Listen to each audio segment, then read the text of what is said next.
Welcome back, my friends. I'm Darby Ellis Lewis Wilson, and this is a channel where we like to support, spotlight, and encourage independent creators. And today, we're taking a look at horror director Nate Thompson's latest short film, Hexe. I'm going to talk about the good, the bad, and the schlock, what I liked, what I didn't like, and what really stood out. But I'll try to keep this as spoiler-free as possible, because I genuinely think this short film is worth your time. So, before we get into it, let's check out the trailer.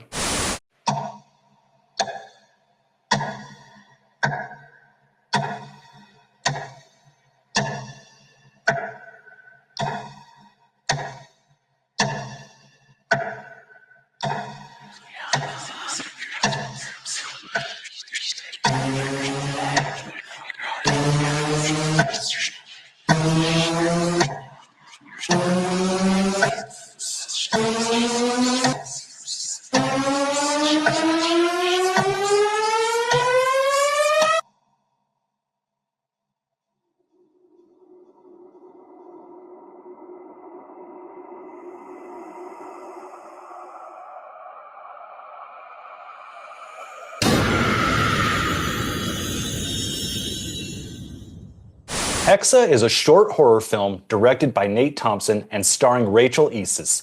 Nate actually reached out over Facebook looking for YouTubers to do a review. I checked out some of his other shorts on his YouTube channel, link in the description, and thought, this guy clearly knows what he's doing and clearly has a passion. So I figured I'd check it out. Nate is an interesting guy. Beyond filmmaking, he also runs the Michigan Museum of Horror in Monroe, Michigan.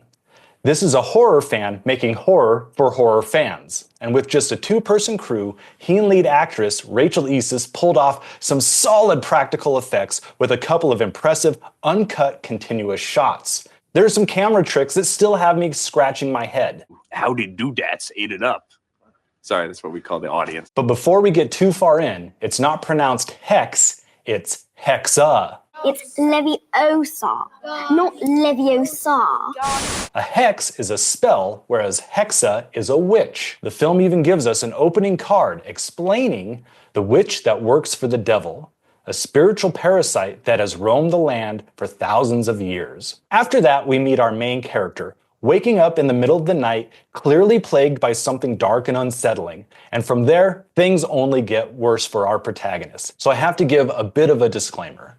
I'm not going to review any short films that I don't like, so giving a critical review of Hexe is tricky because most of my criticisms are actually what makes the film work so well. For example, my biggest gripe?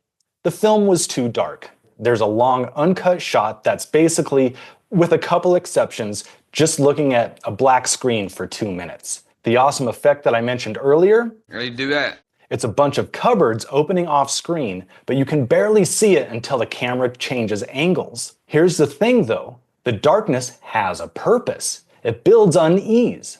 If you look closely at the trailer, you know there's something lurking in the shadows, and because it's wearing all black, it remains completely hidden until it's time for the big reveal. It's all part of the tension. The lack of lighting, the constant sound of running water, the eerie, drawn-out score, it all sets you up for the final moment. One of Hexe's biggest strengths is its use of long, continuous shots. It shows real editing discipline.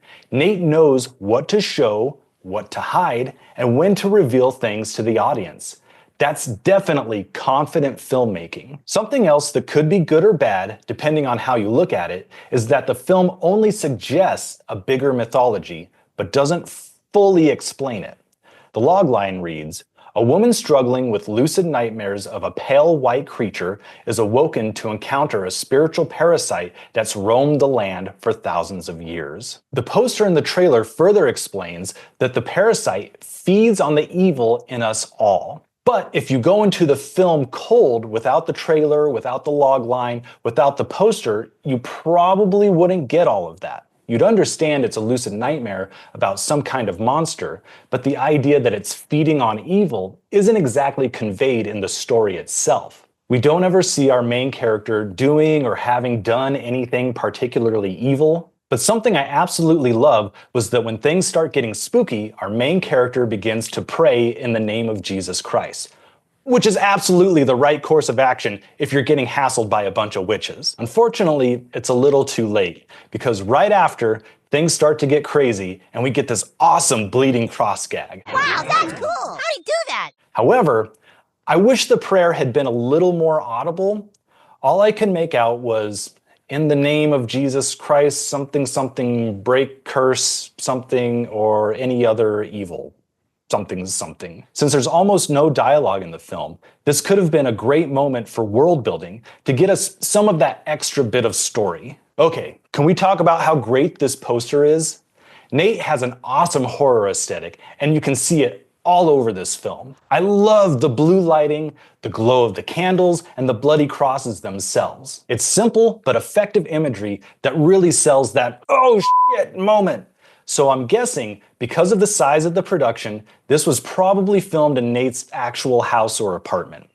The main character's bedroom has rock and roll posters and horror movie posters, a palm reader sign, maybe she messed with something she shouldn't have. But once we get out of the bedroom, we have the crosses prominently displayed, and we go from the rock and roll bedroom to a pretty normie looking house. It just gave me a chuckle because I was like, is she living in her grandma's house? No, I should have listened to my Christian grandma, never mess with the devil. The devil? Everything is the devil to you, mama! Maybe there is a whole lot more background to this story. Last, let's talk about sound design. It's incredibly important for film in general, but even more so in horror. In Hexe, we get these long, drawn-out sounds that totally grate against your nerves and set you up perfectly for the rest of the film. So it's definitely a highlight of the film that keeps you on the edge of your seat all the way to the very end. The trailer's sound design makes the film seem more action-packed than it actually is, and I wish a little more of that audio would have made it into the final film.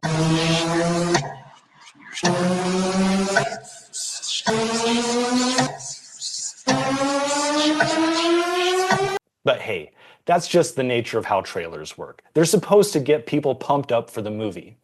And I think in the end, everything pays off in a most satisfying way, if you like horror. But what do I know? Check out Hexe for yourself as soon as it's available and let me know your take. If you're ever in Monroe, Michigan, stop by the Michigan Museum of Horror. I'm sure Nate would love to show you his huge collection of skulls and Ouija boards and other crazy horror paraphernalia. And for more reviews of your favorite scary movies, you can dive deeper down the schlock hole and check out our podcast episodes over here.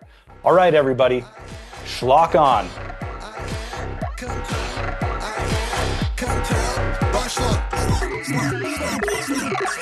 Horror. Horror. Horror. Horror. Horror. Whatever.